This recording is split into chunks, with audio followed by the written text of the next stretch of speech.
Yeshua said you are the salt of the earth. Yeshua said you are the salt of the earth. Yeshua said you are the salt. Shalom Saints, I'm Brother Caleb. During this series of teachings, we'll be covering the topic of holiday origins and why us as believers should not be celebrating them. How the great deceiver, the fallen angel Satan, has tricked the entire world into believing that we are supposed to observe these pagan holidays in place of Elohim's commanded holy days. We will uncover and reveal how most of us are unknowingly performing paganistic rituals during these celebrations, and that these so-called holidays are completely devoid of Yeshua and have nothing to do with the Father Elohim's holy feast. Let's uncover the origins of these celebrations. Trick or treat! We've all either said those words or heard them each year on October 31st. This is the Celtic holiday called Halloween, originated with the ancient pagan festival pronounced Samhain, when people would light bonfires and wear costumes to ward off spirits. Samhain marked the end of summer, the harvest, and was the beginning of the dark, cold winters that lie ahead. This was a time of year that often associated with human death. It was believed that on the night of October 31st, the barrier between the worlds of the living and dead was obscured, and that the ghosts of the dead returned to earth. These spirits came back to cause trouble and damage crops. The Druids, who were pagan priests, used the presence of these otherworldly spirits to make predictions about the future. These were people entirely dependent on the unpredictable natural world, so these self-proclaimed prophecies were an important source of comfort during these long, cold, dark, harsh winters.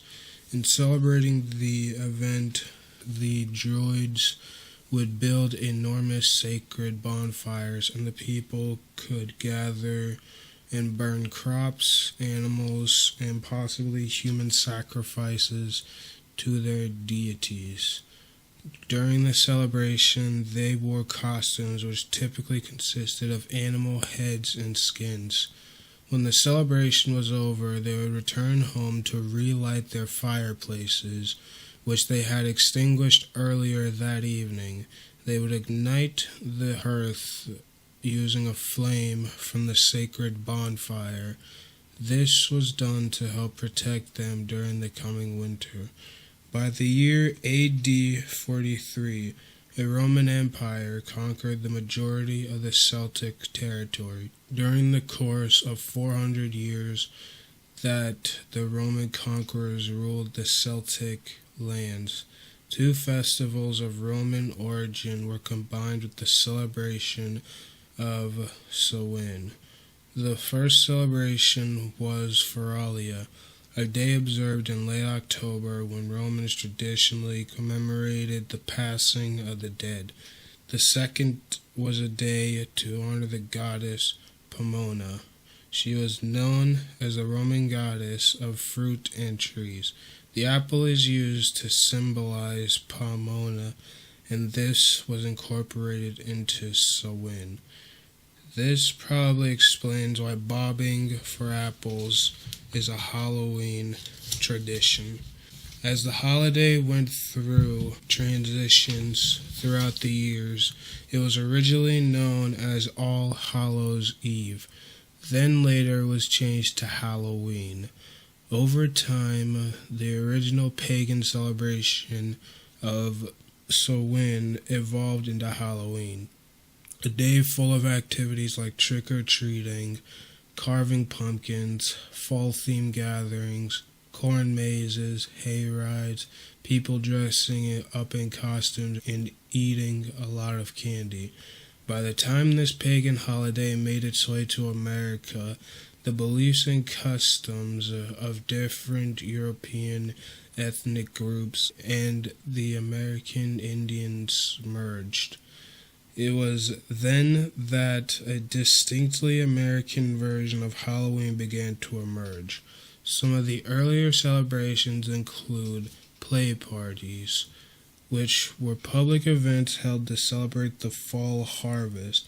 Reminiscent of the Druid celebrations, neighbors would tell ghost stories, perform fortune tellings, dance, and sing.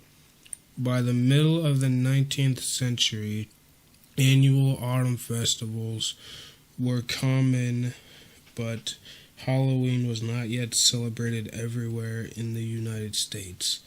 In the second half of the 19th century, America was flooded with new immigrants.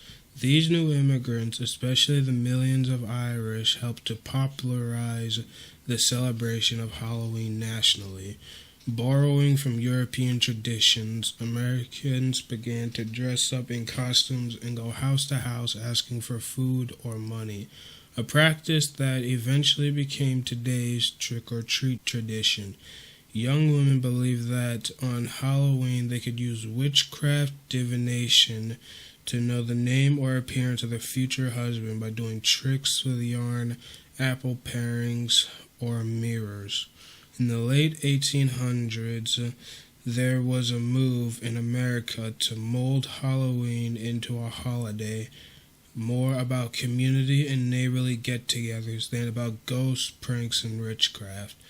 At the turn of the century, Halloween parties for both children and adults became the most common way to celebrate the day. Parties focused on games, foods of the season, and festive costumes. Parents were encouraged by newspapers and community leaders to take anything frightening out of Halloween. Because of these efforts, Halloween lost most of its superstitious and religious overtones by the beginning of the 12th century. By the 1920s and 30s, Halloween had become a secular but community-centered holiday, with parades and town-wide Halloween parties as the featured entertainment. Despite the best efforts at many schools and communities, vandalism began to plague some celebrations in many communities during this time.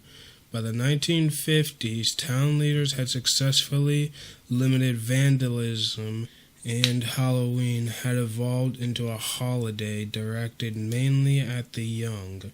Due to the high numbers of young children during the 50s, parties moved from town civic centers into the classroom or home, where they could be easily accommodated. Between 1920 and 1950, the centuries of old practice of trick-or-treating was also revived. Trick-or-treating was a relatively inexpensive way for an entire community to share the Halloween celebration. In theory, families could also prevent tricks being played on them by providing the neighborhood children with small treats. Thus, a new American tradition was born, and it has continued to grow. Today, Americans spend an estimated $6 billion annually on Halloween. Yeshua said